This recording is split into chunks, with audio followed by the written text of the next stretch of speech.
He has a 1-1 count. That one's struck high. Left side. That one's going.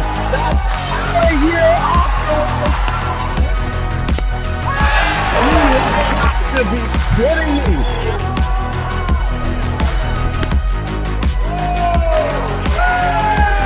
Fireworks. Here you go.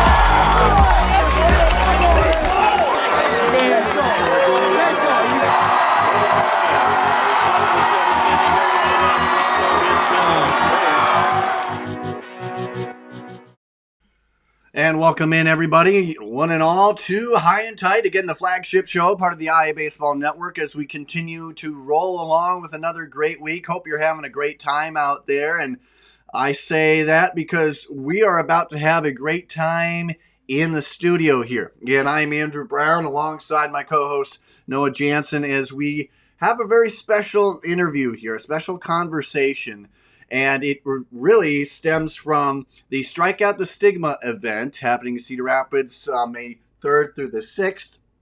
Of course, we'll be there broadcasting games on the 6th. All those scrimmages will be there live, loud, and proud. We'll have a good time, and hopefully you'll be able to join us with that. And we say every year, such a fantastic time, such a fantastic outing. Can't thank them enough. Nikki Freese and company are just saints, right? And they do great work. And obviously mental health is really, really, really big. Of course, it deals with baseball, and that's where we really fit in as well, with baseball and everything in between. But Noah, really can't thank you enough, because we have probably one of the best guests that we've had on the show, and it's none other than 14-year MLB pro, and of course, 3-time All-Star. And I mean, he is one of nine individuals to win World Series with two teams back to back. So one and then the other. And I'm talking about the one and only Ben Zobrist. He's going to be jumping on here, and I'm ecstatic, man. Noah, I know you are too. You're repping the better gear. I don't know. I like this gear, but I like the hat too. Absolutely. I had to show my little iCub support as well as some NAIA baseball. So I'm really excited for this interview that we're about to have. Yeah, no doubt about that. And then again, as we look and we take things through again, please give a warm welcome here. Again, we get the chance to talk with Ben, and we're going to jump right to it as we join him via the Insolites.com hotline. And I'll say the one and only, because there's none like him, Mr. Ben Zobrist. And Ben, thanks again for taking the time. Appreciate it, guys. Thank you. Thanks for having me. Well, I did also want to ask here, this is something that's really cool for us, because we love Strike Out the Stigma. It is a fantastic event. You, of course, are involved with this. You're the guest speaker, and may I add, one of the more decorated speakers in terms of everything you've accomplished on and off the field. So first off, we're fans of it. How did you come across Strike Out the Stigma, and just what are your thoughts on an event like this that focuses on baseball and mental health? Well, yeah, I heard about it through Champion Forward, because as we started rolling things out with this nonprofit and trying to address the teenage mental health crisis through sports, Nikki came to John Harrison from Champion Forward and said, "Hey, this is something that we think might fit with what you guys are doing." And John immediately passed it to me and says, "Sounds like they need a keynote." And I really enjoyed speaking, especially to groups of people like this, right? So younger athletes, their parents, their coaches, a big tournament like this that's happening. These are my people, right? So I as I heard who the people are, John's like, "It sounds like this is something that you really need to speak to." And I believe John's going to end up coming with me to the event anyways. But as I started hearing more about Strike Out the Stigma and how many kids are going to be at this tournament, how much this is the demographic of people that I really want to address this issue with, it just feels right. And as far as the event goes, I don't know of another event that has targeted this quite so specifically to young athletes, their parents, their coaches to strictly talk about mental health, to really talk about trying to end the stigma around it.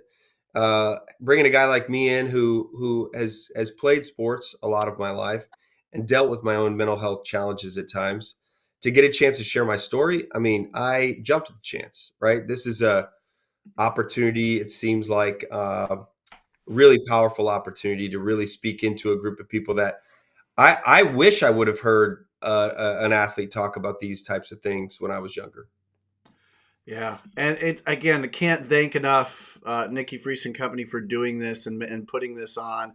Obviously, it's really a fun thing as well. And with that, I also think what's really, really cool about this here is that, Ben, so many, it's tough enough to have the career you did, obviously a great baseball career, but it's also tough to get out of it and be successful out of it. I can only assume after dedicating all your life to the game and then trying to find another way to impact it. And that's where, obviously we're talking now about Champion Forward. Love the program that you put together here. First off, reading through everything, I mean, it's a holistic approach. It really seems like that, Ben. And I think I don't see too much in terms of that. I see a lot of great organizations out there, but I really love what you're able to do. First off, how did Champion Forward come to be? How did the creation start, and kind of what was your vision when you initially took this endeavor on? Yeah, well, obviously it's been a unique journey. Not a lot of people have had some of the experiences I had in baseball, but then going from that to retirement, and I really, anytime you stop doing something you've been doing for like 30 plus years, for any of the adults out there that might listen to this, it is quite the challenge, right? There's quite the transition that takes place there. And you're trying to figure out, what your identity is. Where do you put your efforts in when I'd put so much of my effort into this game for so long? And I knew that I wanted to be at home with my kids, so I wasn't going to coach at a professional level. Mm-hmm. I had coached a little rec league team with my son as he's getting older, but I just didn't feel like called to coaching specifically. Mm-hmm. And as I dug into a couple of different mental health organizations, one local, one national. The American Psychiatric Association Foundation is the national one.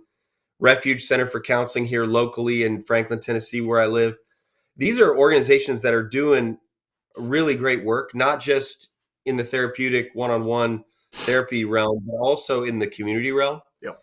And so I wanted to know how they're trying to address some of the issues and what are the issues that are out there. So as we dug into that more, I just started to feel like, okay, if this is a unique experience I have around the sporting realm, and they have this powerful understanding of the mental health world, I can be somewhat of a megaphone to go out into the world and try to gather a better understanding for the sports community, not just on a professional level like I did, but on a youth level, right? Because the youth of our generation, they're the next people that are going to be world changers, right? And so if I want to try to change the game or change the way things are looked at in the game, I've got to get to that group of people, and we as parents have to do a better job. Yep. Right. I mean, we all realize that when you have almost 50% of kids having depressive symptoms, and a third of them are being diagnosed with anxiety, I mean, that's just the tip of the iceberg, right? There's a lot of other issues going on with youth sporting athletes. And the NCAA just came out with a study that said that some of the athletes at the NCAA Division I level are struggling at a greater clip than the average academic student in NCAA. So if that's the case, then we've got to give them more research, more resources. We've got to find a way to help them realize that this is part of the game. If you're going to try to play the game, the stress level is higher than it's ever been for the younger generation. And me as an athlete having that experience, I just said, I've got to do something about this. I've got to go back. And I realized I do enjoy speaking. I do enjoy giving keynote speeches, but I also, we at Champion Forward do a number of things, and we're trying to find a way to give people what they're looking for and what they need. Yep. And that's obviously something that is so not just unique, but something that's really, really fun. And when you put it into baseball context and everything, all your experiences, that is so fun. And one of the things too, and I'll have Noah talk on this, but you mentioned a lot of just a lot of stress that comes with just the everyday playing the game and just everyday life here. And I know, and Noah's been going through, he's gone through the college game as well. He knows the stress side of things as well there. So Noah, I'll let you take this one here, but I think it really speaks everyone to, again, what Ben, you have been doing with your program and really what it's all about. So Noah, go ahead. Yeah, so Ben, I have your website up here and I'm looking at some of these stats, which I encourage everybody to go look at because they're very eye popping. But you kind of started talking a little bit about burnout. What can we do as like players, coaches, even social media influencers in the game to kind of help kids with that as they go through this like only high school ball as well as like the circuits and showcase and stuff, as there's probably a higher percentage of stress on these kids going through these showcases. Just to remind them that baseball is just a fun game and to keep it simple and enjoy it. Yeah, I think it's much easier said than done because when we just say that it's simple, they feel the complexity of it all, right? They're feeling pressure to perform, pressure to be perfect, pressure that they're comparing themselves to other people around them through social media all the time. And I think that the landscape is so much different than it was. So the actual nature of playing baseball at a young level is just much more of a professional atmosphere than these kids' brains are ready to take on. And so as a parent, when you start recognizing that, or as coaches, you start recognizing that, or administrators of school systems, and you're seeing these kids just really, really struggling with their performance or lack thereof, or any of that stuff, I really do believe that it's up to the adults. We have to model it first and foremost.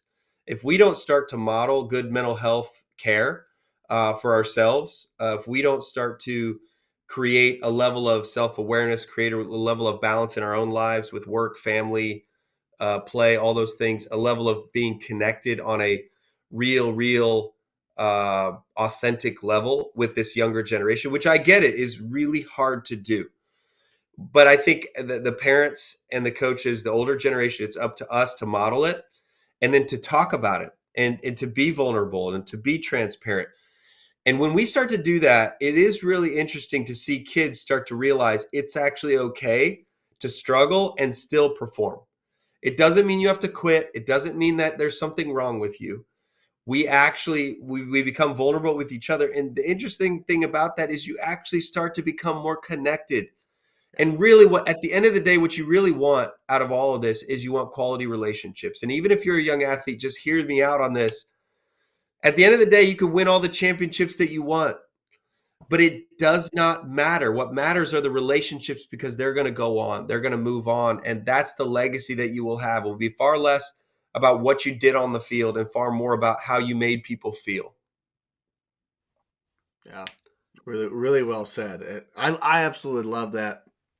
What can carry on with you beyond this? And I think that's really cool. And again, there's so much that goes into the game that I guess we just don't see. I mean, mental health is pretty tough to identify in the first place, but looking at what kids can do, and I love your point to that. I love the fact that there's so much more that you dive into. And Noah, I know you were talking about it here too.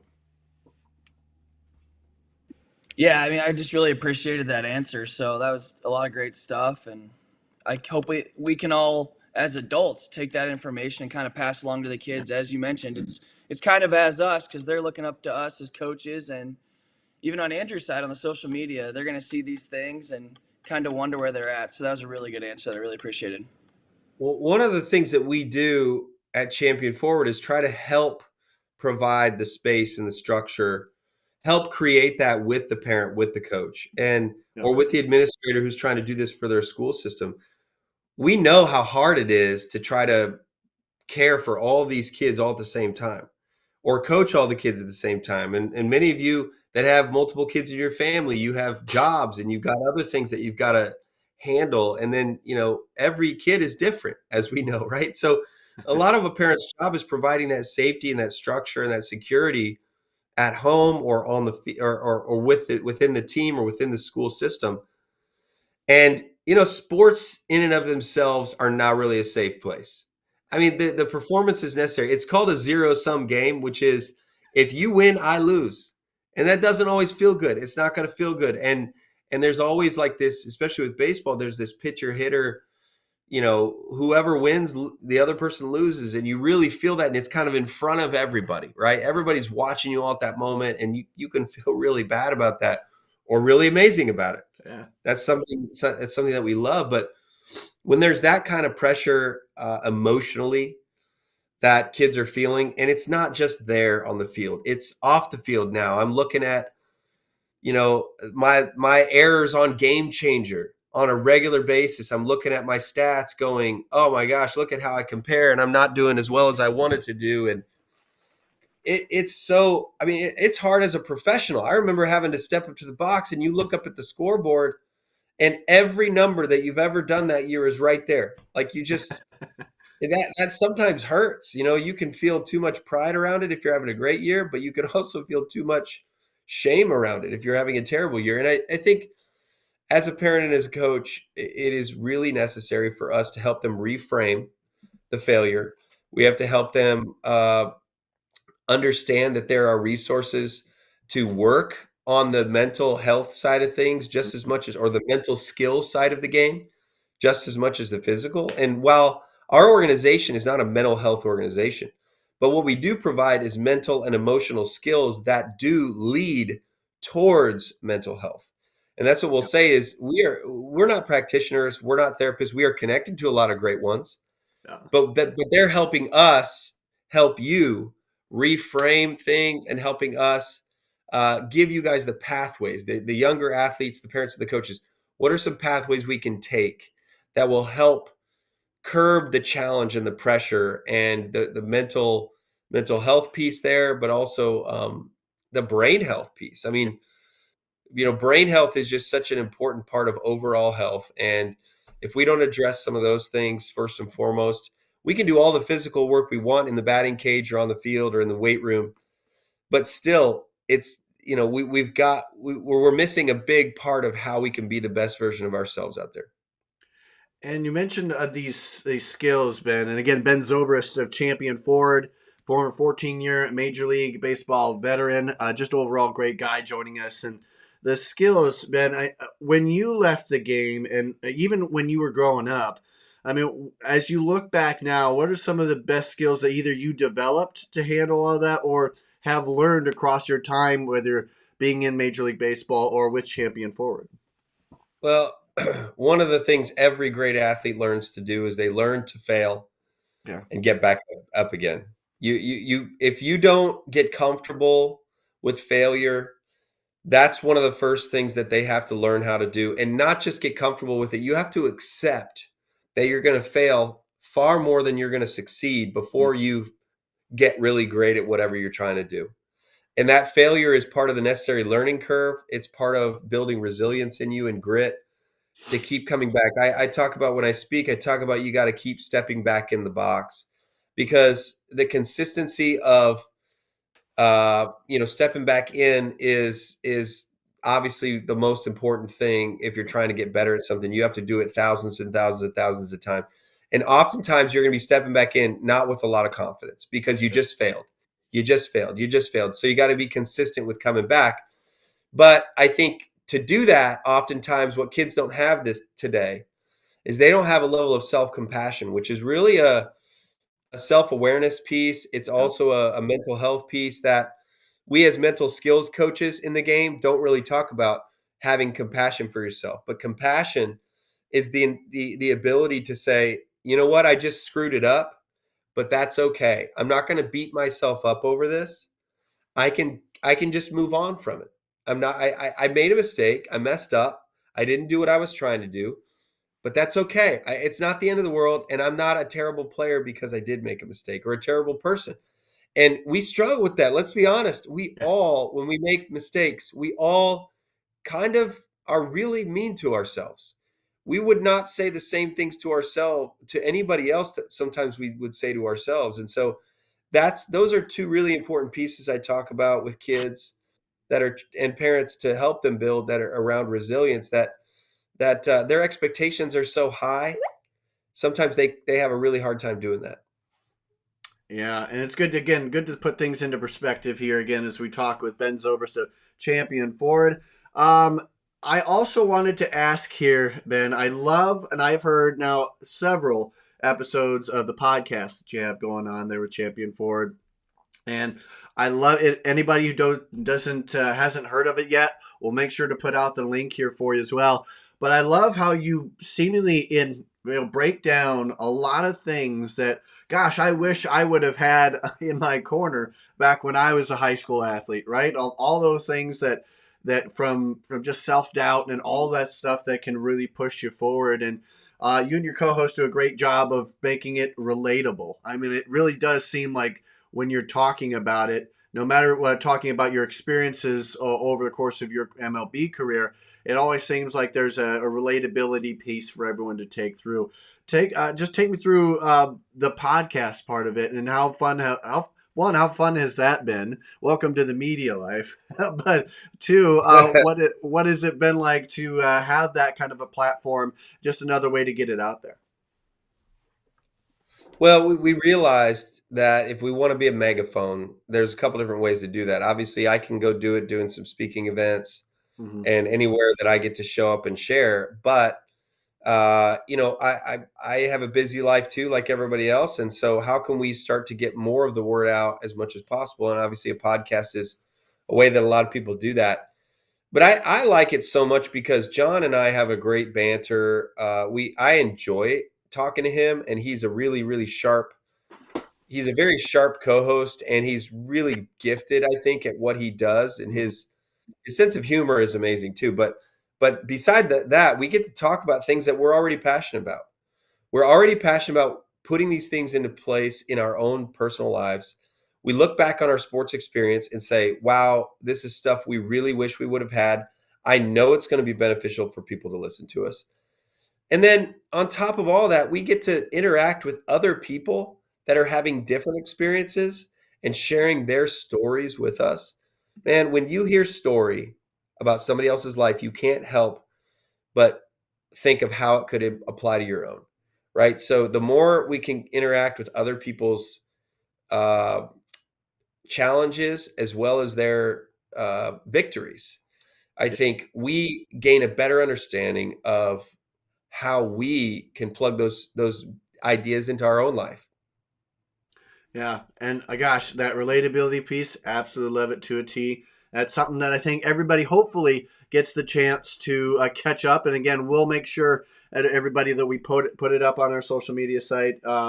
And so again, as we start to wrap things up here, Ben, I know that gosh, we've all got stuff to do, and certainly you're a busy guy.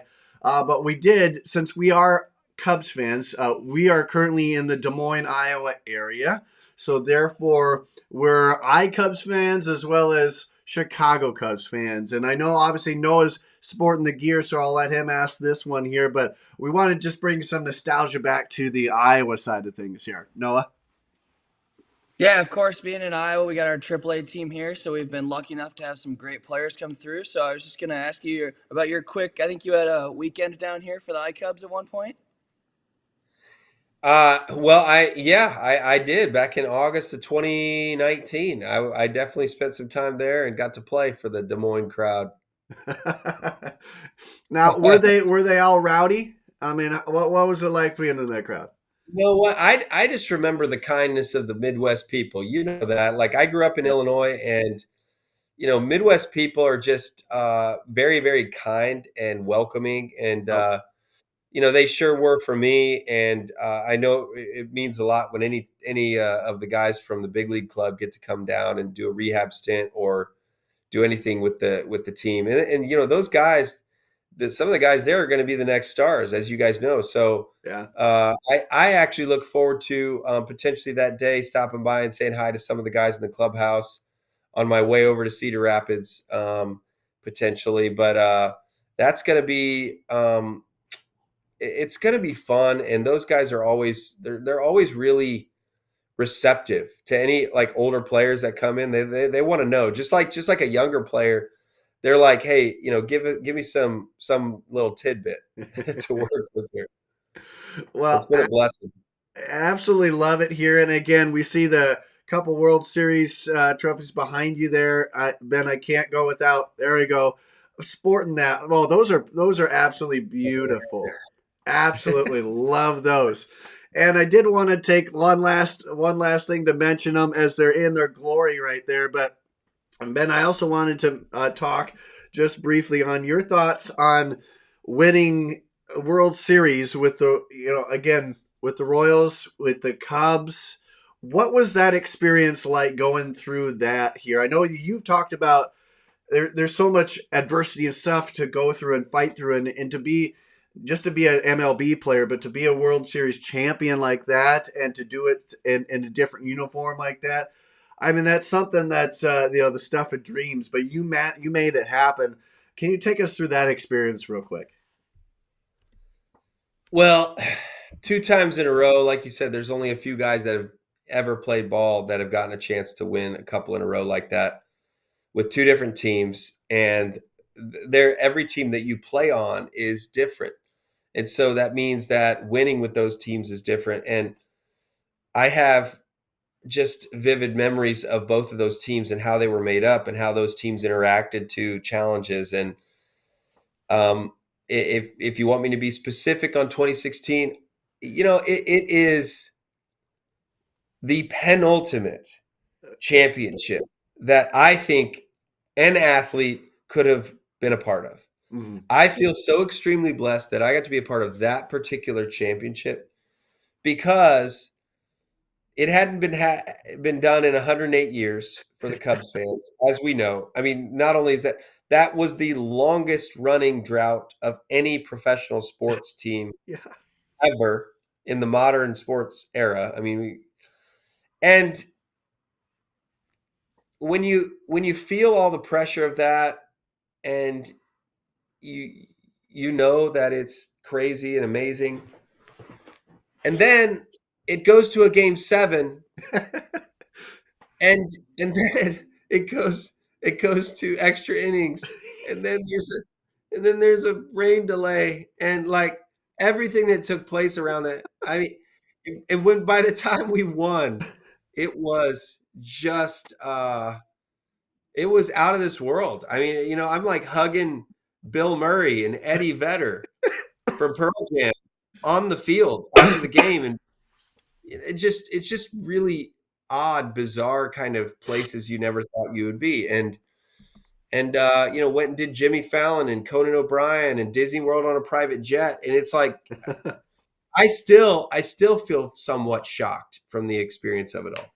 Yeah. But at the end of the day, one of the biggest blessings of it is that I still, whenever I get around Cub fans, they thank me as if I like as if I that year I was you know um, really, I mean, I was just one piece in the equation. So Yeah. I just feel really blessed, and it was one of the craziest, most surreal experiences of my life. Oh man, and love that. I would love to go to Disney on a private jet for sure. That is something really cool. But Ben, before we wrap things up here, I do got to say I love your hat, but I want to get your take on another hat that I have. Just Okay, just let's see. briefly here. Just briefly, I thought a big hat might be another way to go about this. So I love your hat. Obviously, it's number one, but would you rate this a close second? You know what? If for marketing purposes, it's a first. I mean, if we don't do something like that at some point, we're making a mistake as an organization. So I love it. I'm in. Hey, I love it too. Hey, it's big, it's bold, and it makes an impact for sure. But Ben, appreciate it. I know we're wrapping up the time there, but man, really appreciate you coming along for the ride, and thank you for what you do for Champion Forward. That means a whole lot, knowing that someone that has been through it knows what's going on, and you've been through it, you've seen it all, and you've been successful through it all. So appreciate what you do with Champion Forward. Well, thanks for having me, guys. It's been a fun conversation, and I look forward to the Strike Out the Stigma event coming up here. Yes, no doubt about that. Well, hey, we'll let you head on that one, Ben. Thanks again, appreciate it, and hey, take care and enjoy yourself in the busy schedule. Will do. Thanks, guys. All right, Thanks, ladies and Ben. gentlemen, that was the one and only Ben Zobrist there. Hey, we're gonna take a break here. We're gonna say sayonara for now. Hey, we got a whole lot more coming on up down the road, so don't go anywhere. This is High and Tight, part of the IA Baseball Network.